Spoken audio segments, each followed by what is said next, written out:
Hello everyone, welcome to my channel Bhavani teacher. ఈరోజు వంకాయ తాలింపు చేస్తున్నాను. 2 వంకాయలు, ఒక ఉల్లిపాయ, పచ్చిమిర్చి,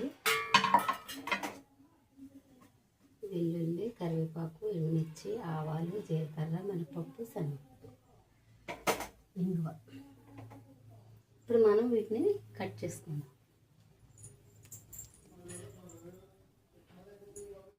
welcome to my channel Bhavani teacher. ఈరోజు మాది గట్టిపప్పు చారు చూడండి. తర్వాత ఈరోజు స్పెషల్ డిష్ ఏంటంటే వంకాయ తాలింపు. చూడండి, 2 వంకాయలు తీసుకున్నాను. మీరు ఇలాంటి గ్రీన్ వంకాయలన్నా తీసుకోవచ్చు, లేకపోతే పర్పుల్ వంకాయలన్నా తీసుకోవచ్చు. ఈ 2 వంకాయలకి 6 పచ్చిమిర్చి, ఒక ఉల్లిపాయ, పోపులు చూడండి అన్నీ వేసుకోవాలన్నమాట. వెల్లుల్లి, కరివేపాకు, ఎండుమిర్చి, ఆవాలు, జీలకర్ర, మినపప్పు, శనగపప్పు, తర్వాత ఇంగువ, అన్నీ కంప్లీట్ తాలింపు వేసుకోవాలి దీనికి. తర్వాత ఇది గట్టిపప్పు, ఇంకా విజిల్ రాలేదు. ఈ గట్టిపప్పు చేసుకున్న రోజు కంపల్సరీ ఈ వంకాయ తాలింపు వేసుకుంటే చాలా బాగుంటుంది. ఎందుకో చెప్తాను. తీసుకున్న ఉల్లిపాయ, పచ్చిమిర్చి, వంకాయలు కట్ చేసి పెట్టుకుందాం. మనం వంకాయ తాలింపు రెసిపీ చూద్దాం. ఓకే,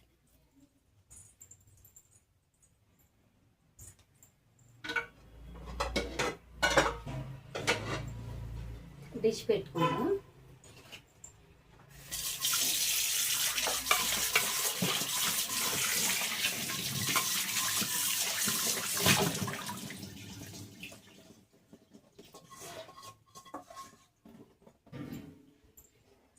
స్టవ్ ఆన్ చేసుకొని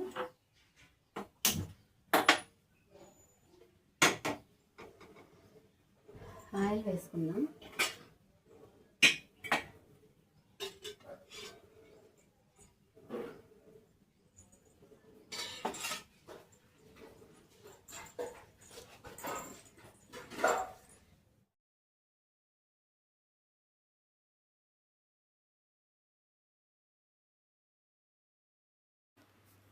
ఇప్పుడు స్టవ్ ఆన్ చేసి తాల్చి పెట్టి దానిలో 2 స్పూన్ల ఆయిల్ వేసాను. అంటే చిన్న గుంట గరిటె అనమాట. 2 గరిటెలు ఆయిల్ వేసాను. వేసి దానిలో ఫస్ట్ మనం పోపులన్నీ వేసేసుకుందాం. అంటే పోపులు చూపించాను కదా, మొత్తం అవన్నీ కూడా వేసుకుందాం. ఫస్ట్ వెల్లుల్లి వేసుకుందాం. వెల్లుల్లి తర్వాత ఇప్పుడు వంకాయలన్నీ చిన్న చిన్న ముక్కలుగా తరిగి ఉప్పు నీళ్ళల్లో వేసి పెట్టాను. చూడండి, ఈ వెల్లుల్లి వేస్తున్నాను. తర్వాత మొత్తం పోపులన్నీ కూడా కరివేపాకుతో సహా వేసేస్తున్నాను. వేసేసి సిమ్లో పెట్టుకుని చక్కగా దోరగా వేయించుకుంటే బాగుంటుంది. అవి వేయించుకున్న తర్వాత ఇప్పుడు పోపు బాగా వేగిన తర్వాత మనం కాస్త ఇంగువ కూడా వేసుకుందాం. వేసుకుని కాస్త బాగా వేగిపోయిన తర్వాత ఆల్రెడీ కట్ చేసి పెట్టుకున్న ఉల్లిపాయ ముక్కలు, పచ్చిమిర్చి ముక్కలు కూడా వేసుకుందాం.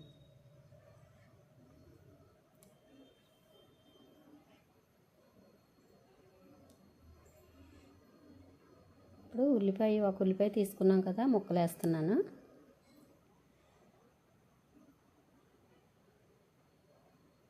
కొంచెం ఉల్లిపాయ ముక్కలు కొంచెం ఎర్రగా వేగిన తర్వాత మనం ఆల్రెడీ ఉప్పు నీళ్ళల్లో వేసి పెట్టుకున్న వంకాయలు కూడా వేసేద్దాం.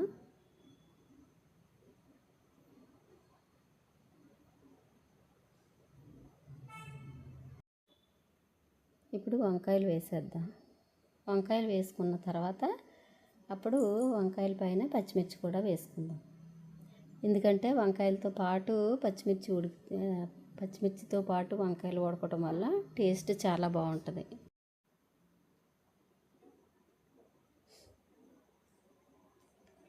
ఇప్పుడు పచ్చిమిర్చి వేసేసుకుందాం. వేసుకుని ఆ పైన కొంచెం ఉప్పు, కొంచెం పసుపు కూడా వేసుకుని మూత పెట్టుకుందాం.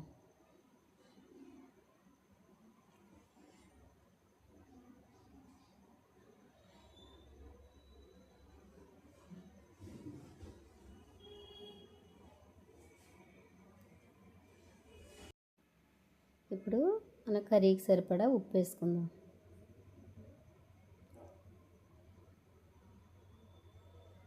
నెక్స్ట్ కొంచెం పసుపు కూడా వేసేసుకుందాం.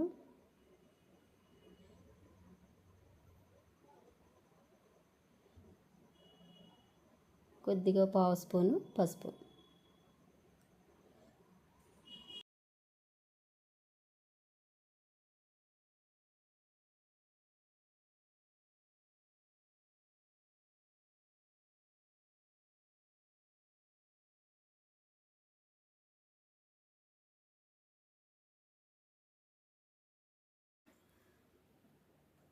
ఈ టైంలో కొంచెం ఒక పావు స్పూను అల్లం తురుము వేసుకుందాం.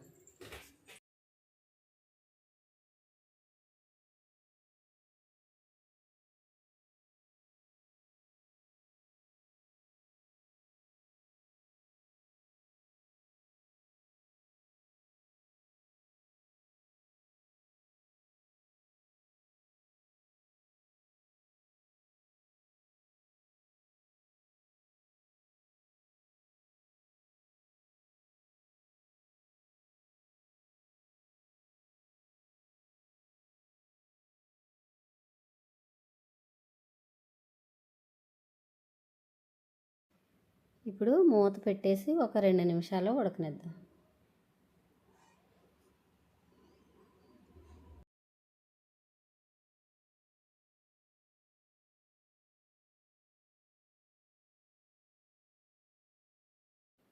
ఇప్పుడు ఇంతవరకు కుక్ అయిన తర్వాత మనం కర్రీ బాగా కలిపి కొంచెం కారం వేసుకుందాం. ఒక పావు స్పూన్ కారం అయితే సరిపోతుంది. ఎందుకంటే పచ్చిమిర్చి ఎక్కువ వేసాం కదా, అల్లం కూడా వేసాం కాబట్టి చక్కగా కుక్ అయింది. ఇప్పుడు కొంచెం పావు స్పూను కారం వేసుకుందాం. వేసుకుని కలిపేసి ఒక పావు గ్లాసు నీళ్ళు వేసుకుందాం. వేసి మళ్ళీ ఒక 5 నిమిషాలు ఉడకనిద్దాం. ఇది కొంచెం మీడియంలో కుక్ చేసుకుంటేనే బాగుంటుంది ఈ కర్రీ, అందుకని మూత పెట్టేసుకుందాం.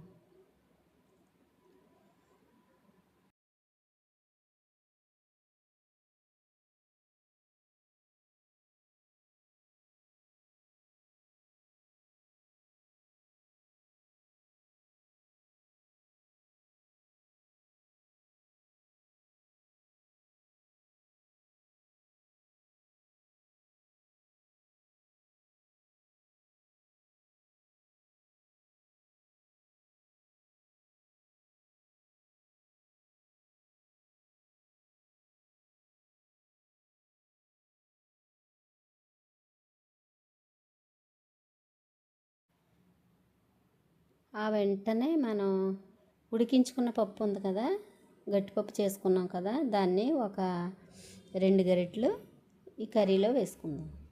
వంకాయ కర్రీలో వేసుకోవాలన్నమాట. గట్టిపప్పు చేసుకున్న రోజు తప్పనిసరిగా వంకాయ కూర చేసుకుంటే బాగుంటుందని వంకాయ తాలింపు చేస్తే బాగుంటుందని ఎందుకు చెప్పాను ఇప్పుడు మీకు అర్థమైంది అనుకుంటున్నాను. ఒక 2 స్పూన్లు వేసేసి కర్రీ బాగా కలిపేస్తే ఎమ్మి వంకాయ తాలింపు రెడీ అవుతుంది. చాలా అంటే చాలా బాగుంటుంది. అయితే ఇది దించే ముందు మాత్రం మీ దగ్గర చింతపండు పేస్ట్ ఉంటేనేమో 1 స్పూన్ వేసుకోవచ్చు. నా దగ్గర పేస్ట్ లేదు కాబట్టి నేను చింతపండు పులుసు చిన్న గిన్నెడు వేస్తున్నాను అనమాట. చూడండి, చాలా అంటే చాలా టేస్టీగా ఉండే వంకాయ తాలింపు రెడీ అవుతుంది.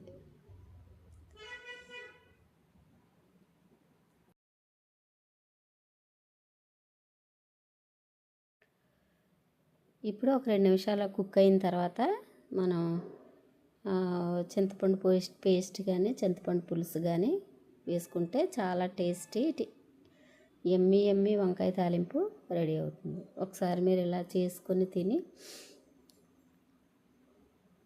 మీకు నచ్చిందా లేదా అనేది కామెంట్ చేయండి. ఓకేనా? చాలా అంటే చాలా బాగుంటుంది. తప్పనిసరిగా ట్రై చేయండి.